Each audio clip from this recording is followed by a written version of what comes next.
DHFL में EPFO की ओर से किए गए निवेश पर भारी नुकसान हुआ है। ईपीएफओ को डीएचएफएल के एनसीडी में निवेश पे करीब 613 करोड़ रुपए का घाटा हो चुका है। ईपीएफओ ने अप्रैल 2010 से फरवरी 2018 के दौरान डीएचएफएल में 1361 करोड़ रुपए का निवेश किया था। इसके बाद क्या हुआ कंपनी में किसी से छुपा नहीं है और सामने ये आया कि ईपीएफओ का 600 करोड़ से ज़्यादा का निवेश डूब गया। सर, ये घाटा कैसे हुआ?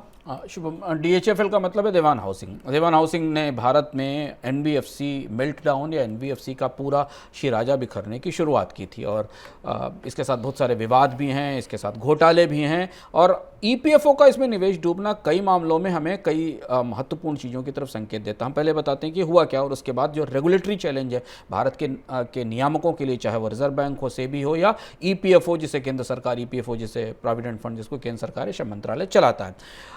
ईपीएफओ ने 1361 करोड़ रुपए अप्रैल 2010 से फरवरी 2018 के बीच देवान हाउसिंग फाइनेंस यानी जिसे डीएचएफएल कहा जाता है उसके नॉन कन्वर्टेबल डिबेंचर्स में लगाए थे, एनसीडी में पैसा लगाया था।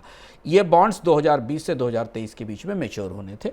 इसमें इस पूरे पोर्टफोलियो में एक अर्ली रिडम्पशन ऑप्शन था जो एनसीडी में होता है, जो ईपीएफओ को मिला था, जो 800 करोड़ का रिडम्पशन ऑप्शन था।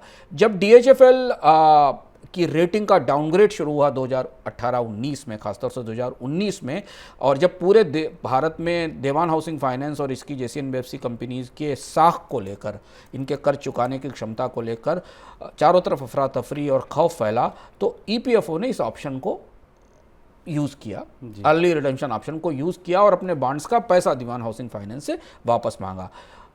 दीवान हाउसिंग फाइनेंस के पास पैसा नहीं था, उसने केवल 200 करोड़ रुपए किसी तरह से खींच तान कर ईपीएफओ को वापस किए। तो जो आपने बताया वो 600 करोड़ रुपए का नुकसान उन्हें इसमें हुआ है। बाकी बॉन्ड वो रिमिट नहीं कर पाई और उसके बाद देवान हाउसिंग फाइनेंस इंसॉल्वेंसी में चली गई और उसके बाद से अभी जो देवान हाउसिंग फाइनेंस की स्थिति वो हमारे सामने, और ये मैं बताती है कि भारत का भविष्य निधि संगठन, जिसके पास भारत के हजारों लाखों लोग, जिन्हें बाजार के मामले में, नॉन कन्वर्टेबल डिबेंचर्स के मामले में, दीवान हाउसिंग फाइनेंस के बिजनेस मॉडल के मामले में कुछ भी पता नहीं है, जो सिर्फ आंख बंद करके अपनी सैलरी से प्रोविडेंट फंड का कंट्रीब्यूशन कर रहे हैं, उनका निवेश करने वाला ईपीएफओ कितना ध्यान रखता है उनके पैसे का। और इस तरीके की घटनाएं भारत के रेगुलेटर्स को, प्रोविडेंट फंड के रेगुलेटर्स को सोचने पर मजबूर करती हैं कि क्या उनके फैसले सही होते हैं, और गलत होते हैं तो ऐसा क्यों होता है, क्योंकि इसने हमें एक बहुत बड़ी दरार दिखाई है। और जब कि हम अभी ये देख रहे हैं कि ईपीएफओ का निवेश शेयर बाजार में बढ़ाने की बात चल रही है, प्रस्ताव चल रहा है, तो मुझे लगता है कि उसके साथ एक मजबूत फायरवॉल बनानी चाहिए ताकि ईपीएफओ समझदारी के साथ निवेश कर सके।